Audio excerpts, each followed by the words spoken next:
안녕하세요 여러분. 사순절 말씀 통독 찐텐 바이블 이제 두 번째 주간을 마무리하며 주말 정리 영상을 시작하려 합니다. 이번 주간에 마태복음을 완독하였고 그 내용들을 정리해 보기로 했었죠.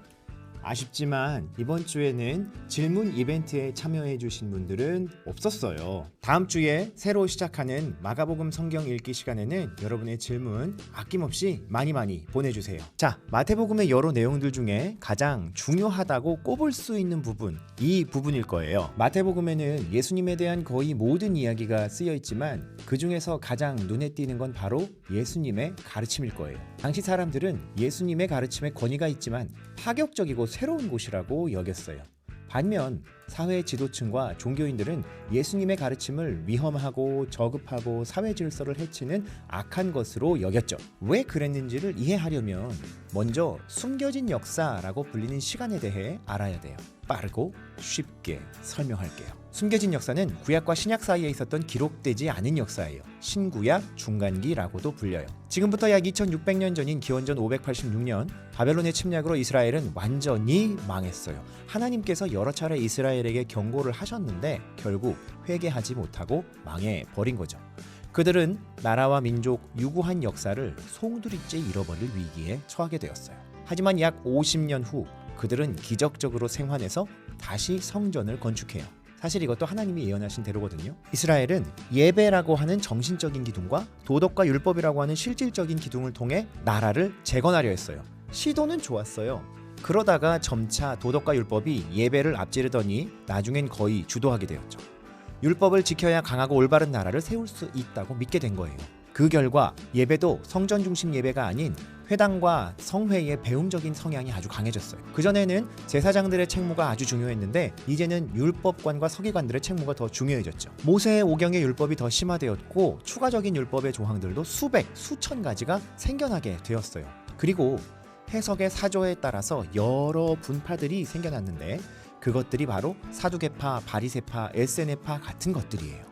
문제는 이 분파들은 일반 사람들의 일상과는 매우 동떨어져 있다는 거였어요. 쉽게 말하면 사람들이 어떻게 하나님을 섬기며 살아야 하는지에 대한 구체적인 고민들은 전혀 하지 않았다는 거죠. 대신 어떻게 해야 더 많은 율법들을 효과적으로 지킬지, 지키지 못한 사람들을 어떻게 벌 줘야 할지 이런 것만 백날 생각하고 있었던 거예요. 한심하죠. 예수님이 보시기엔 그런 거야말로 종교적 쇼로 보였거든요. 그들은 아주 기본적인 것을 놓치고 잘못된 길로 사람들을 인도하고 있다라고 지적하신 것이 그 때문이에요. 마태복음에 기록된 예수님의 모습이 센 동네형 예수님의 모습으로 보이는 건 따라서 우리의 오해가 아니에요. 그 시대가 잘못 가고 있었고 그들은 예수님께 시게 디스를 먹어야 되는 상황이었던 거죠. 그리고 그 옆에서 자연스럽게 예수님의 가르침을 보고 들은 마태는 기존의 분파들이 아닌 예수님의 가르침을 따라 새롭게 형성되는 공동체에 대한 관심을 자연스레 가지게 되었고 그것이 교회의 탄생으로 이어지게 되었다고 보는 거예요. 그래서 마태복음에 나오는 예수님의 가르침은 아주 교회적이고 예수 그리스도 공동체적이라고 할 수 있어요.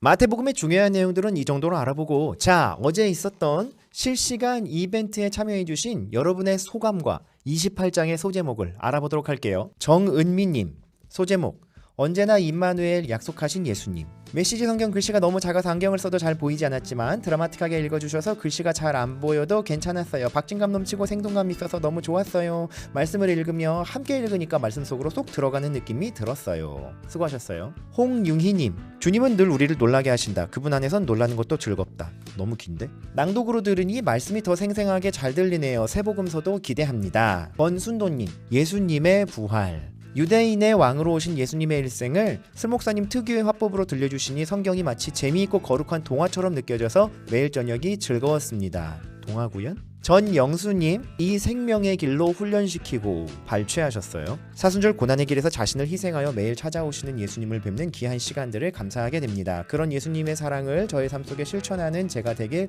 다짐하는 찐텐 바이블이었습니다. 광팬이신 듯. 이 기쁨님, 언제나 우리와 함께 하시는 예수님. 혼자 읽기만 했으면 지루하기도 하고 했을 텐데 실감나게 잘 읽어주셔서 귀에 쏙쏙 들어와서 지루하지도 않고 잘 들을 수 있었던 것 같아요. 그러면 됐어요. 박예보님, 바로 그날 그 어느 때보다 생생한 현장감으로 2000년 전 예수님과 동행할 수 있었음에 더한 감동이 있었습니다. 유순한 성정의 예수님도 불의한 바리새파와 사두개인들에게 뼈 때리는 한 방을 날려주신 사이다에 속 시원했고, 자신을 팔고 배신할 제자들에게 너무도 담담히 말씀하신 예수님의 마음을 생각하면 지금 우리 역시 결코 칭찬받을 만한 것이 없는 비겁한 존재이지 않았나 하고 돌아보게 합니다. 드라마틱하게 낭독해 주셔서 좋았어요. 박준형님, 굳건한 믿음. 이유, 여인들이 예수님이 부활하실 걸 굳건한 믿음으로 믿고 있었기에 예수님의 소식을 제자들에게 전할 수 있었기 때문에 굳건한 믿음이라고 소제목을 정하였다. 마태복음에 나오는 예수님의 다른 면과 말씀을 듣고 많은 생각에 빠지며 궁금한 것도 있었다. 물어보라고요.